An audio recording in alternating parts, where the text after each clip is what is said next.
Alright, my correct people, I don't come again with another ogbonge and legitimate information for you. You know, say the Igbo social cultural organization where everybody know as Ndigbo, they don't react as per say the Federal High Court and they reject the leader of the indigenous people of Biafra, Nnamdi Kanu, in fresh request for bail. My correct people know say we don't report give on say the court then deny Nnamdi Kanu bail application on Tuesday when he appeared before Justice Binta Inyako for inside Abuja. Now, our Ndigbo, they don't react onto the matter, my correct people. Before I give you the complete cocoa air, I want to welcome you back to Anointed Lady TV. You know very well, say for inside the channel, I would like give you ogbonge and legitimate news with that for inside the country, Nigeria. So if you never subscribe to the channel, make sure you go subscribe and make you turn on the notification bell. So as they bring the news, they call my correct person, you they get the update sharp.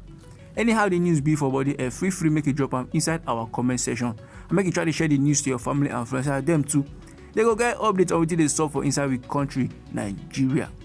Alright, my correct person, back to the cocoa of the hour. As I be done young give on before now say Justice Binta Inyako in deny Nnamdi Kanu bail application and in constant order the hearing of the federal government's 7-count charge against the IPOB, indigenous people of Biafra leader Nnamdi Kanu, we say in the for the custody of the Department of State Services, will be DSS, since 29th of June 2021.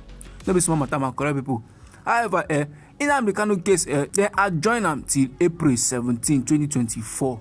Or next now, they react on top of the matter for one statement that already signed by Chief Emmanuel. The group, they can urge Nigerian youth to make them do the calms, make them do patience. Make Nnamdi Kanu followers, make them not engage in violence at all. Say make them come up body for anything concerning violence. Say the IPOB boss will be Nnamdi Kanu. He no support bloodshed. He no support katakata. He like peace well. For inside the statement now with the issue by the national spokesman will be Dr. Alex Nkoniano say the group on Tuesday will be 19 March 2024. The Federal High Court will decide Abuja. They don't deliberate, they don't plaster on the case of their son and brother will be Mazi Nnamdi Kanu.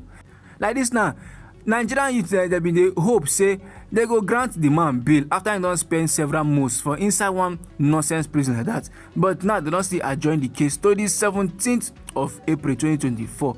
Instead, in the wish to appeal to all country people, the youth, them make them exercise patience, make them do the camps, and make them avoid any form of the act of violence which will lead to the destruction of life and property.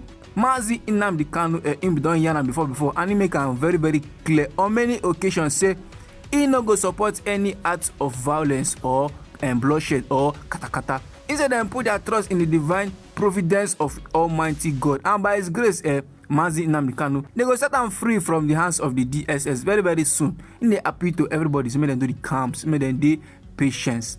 So my correct person, how you see this matter? Or next day now, we say them stand by Nnamdi Kanu and all of them they love themselves. They run the yarn say everybody, any terrorist now where they terrorize the East, say in just need 2 minutes. So when he come outside, he go make sure say he sort all those things out. Say now just 2 minutes in get and any insecurity will happen for inside the East, he go resolve all of them. Say make him just wait, make him come outside from the custody of the DSS, make him just win in case. Make him know say he don't wash him hand, he don't wash him leg, he don't come out body for anything concerning court matter. Where we say the count charges where the federal government put for him head when he don't clear and finish, then he go know as he go take settle the quarter where they happen for the East. So like this now in the followers of IPOB and Nnamdi Kanu say make them do the camps, make them come out body for violence. Normally, my correct person, you know say as they no grant Nnamdi Kanu bail, the team paying plenty people for inside the country Nigeria, especially the supporters of the IPOB and the followers of Nnamdi Kanu, the team paying them well. Even some Southeast members for inside the House of Representatives where they led by Honorable Ikenga. In can they call on our President Bola Ahmed Tinubu, say make him invoke the relevant sections of the Constitution. Say make them stop the trial of Nnamdi Kanu, be the leader of the indigenous people of Biafra. Second, say the dismissal of Nnamdi Kanu bail application by the court say na another setback for the healing process and return of peace for inside the region. Honorable Ikenga Koneyano, my correct people, as they speak on behalf of the Southeast lawmakers who been inside the court, he said if to say them grant bail to Nnamdi Kanu, say if I provide opportunity and open doors for discussion to bring about peace for inside the Southeast. According to Hante Yana, my correct person, instead they don't receive the news of the rejection of the bail with sadness and they just lost opportunity to commence the process of healing for inside their land.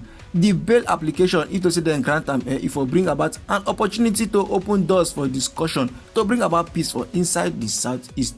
Because the yarn of correct people say just few weeks back, say the federal government then discontinue the criminal charge wey dem file against Omoyele Sowore by the federal government, and because they aware say the federal government they don't allow Sunday Igboho back to im house. Instead they call on our president Bola Ahmed Tinubu say make it no allow the moment pass and by at all. So wetin the president and the attorney general in particular supposed to do not to invoke the power wey they invested in them under section 174 of the 1999 constitution to stop the matter. So the case e go stop to dey happen, and e go interest the public, and e go still bring justice.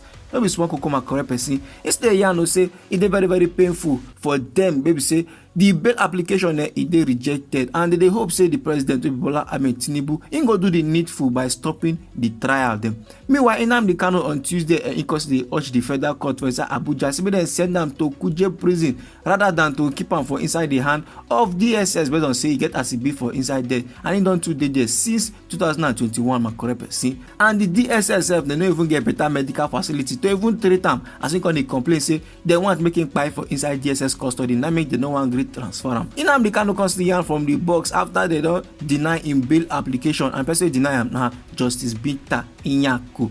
So for inside February 26, say they apply for a fresh bail, and he come put in request on health grounds and other things to put up a good defense on top the matter, but the judge no gree at all. That one na stubborn head. Say the only options wey dey okay for Nnamdi Kanu say na for him to go to court of appeal to challenge the earlier refusal of the bail.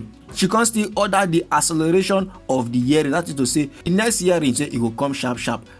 But this one e no still sweet Nnamdi Kanu belle at all based on say e plead with the judge say make dem send am to Kuje prison, as per say DSS custody e no dey conducive for am at all.